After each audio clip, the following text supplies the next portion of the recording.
ಮಾವಿನಕಾಯಿಯ ಸೀಸನ್ನಲ್ಲಿ ಮಾವಿನಕಾಯಿ ರೆಸಿಪಿಯನ್ನು ಮಾಡದೇ ಇರೋಕ್ಕಾಗತ್ತಾ? ಖಂಡಿತ ಇಲ್ಲ.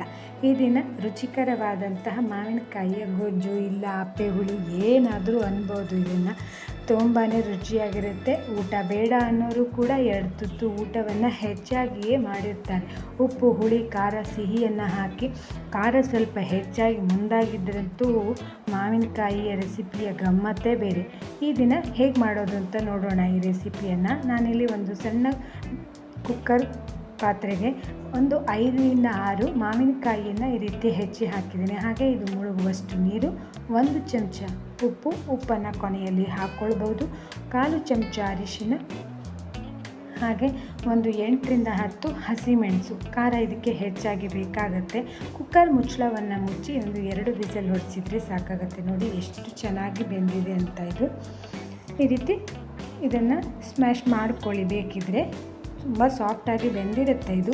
ಇದಕ್ಕೆ ಒಂದು ಒಗ್ಗರಣೆಯನ್ನು ಹಾಕೋಣ. ಒಗ್ಗರಣೆಗೆ ಒಂದು 4ರಿಂದ 5 ಚಮಚ ಎಣ್ಣೆ, 1 ಚಮಚ ಉದ್ದಿನಬೇಳೆ, 1 ಚಮಚ ಸಾಸಿವೆ, 1-2 ಕಡ್ಡಿಯಾಗುವಷ್ಟು ಕರಿಬೇವು, ಪುನಃ ಮತ್ತು ಖಾರಕ್ಕೆ ಒಂದು 4 ಕೆಂಪು ಮೆಣಸನ್ನು ಹಾಕಿ ಚೆನ್ನಾಗಿ ಎಣ್ಣೆ ಒಳಗಡೆ ಇದೆಲ್ಲವನ್ನು ಹುರ್ಕೊಳ್ಬೇಕು.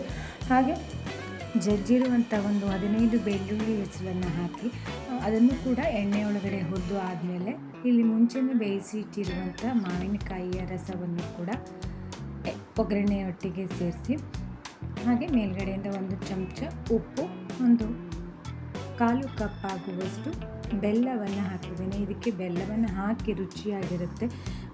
ರುಚಿ ಬ್ಯಾಲೆನ್ಸ್ ಆಗುತ್ತೆ. ಉಪ್ಪು ಹುಳಿ ಖಾರ ಸಿಹಿ ಎಲ್ಲ ಬ್ಯಾಲೆನ್ಸ್ ಆದರೆ ಇದು ತಿನ್ನಲಿಕ್ಕೂ ಕೂಡ ರುಚಿಯಾಗೇ ಇರುತ್ತೆ. ಒಂದು 5 ನಿಮಿಷಗಳ ಕಾಲ ಮೀಡಿಯಮ್ ಉರಿಯಲ್ಲಿ ಚೆನ್ನಾಗಿ ಕುದಿಸ್ಕೊಳ್ಬೇಕು. ಇದು ದಪ್ಪ ಆದ ಹಾಗೆ ರುಚಿನೂ ಕೂಡ ಇನ್ನೂ ಹೆಚ್ಚಾಗುತ್ತೆ. ಅಂದರೆ ಮರುದಿನ ತಿನ್ನಲಿಕ್ಕೆ ತುಂಬ ರುಚಿಯಾಗಿರುತ್ತೆ. ಬಿಸಿ ಅನ್ನದೊಟ್ಟಿಗೆ ತಿನ್ಬೋದು. ವಾರಾನುಗಟ್ಲೆನೂ ಕೂಡ ಇದನ್ನು ಇಟ್ಕೊಂಡು, ಅಂದರೆ ಫ್ರಿಜ್ಜಿನ ಹೊರಗೇನೂ ಕೂಡ ಇಟ್ಕೊಂಡು ತಿನ್ಬೋದು. ಭಾಳನೇ ರುಚಿಯಾಗಿರುತ್ತೆ ಸ್ನೇಹಿತರೆ. ಈಗ ಮಾವಿನಕಾಯಿ ಸೀಸನ್ನು ನಡೀತಾ ಇದೆ. ಖಂಡಿತ ನೀವು ಮಾಡಿ ನೋಡಲೇಬೇಕಾದಂಥ ರೆಸಿಪಿ.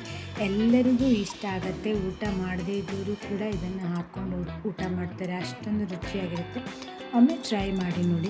ಹಾಗೆ ನನ್ನ ಪರಿಶ್ರಮ ಕಿಚನ್ ಚಾನಲ್ ಒಳಗಡೆ 500ಕ್ಕಿಂತಲೂ ಹೆಚ್ಚು ರೆಸಿಪಿಗಳನ್ನು ಮಾಡಿ ಹಾಕಿದ್ದೇನೆ.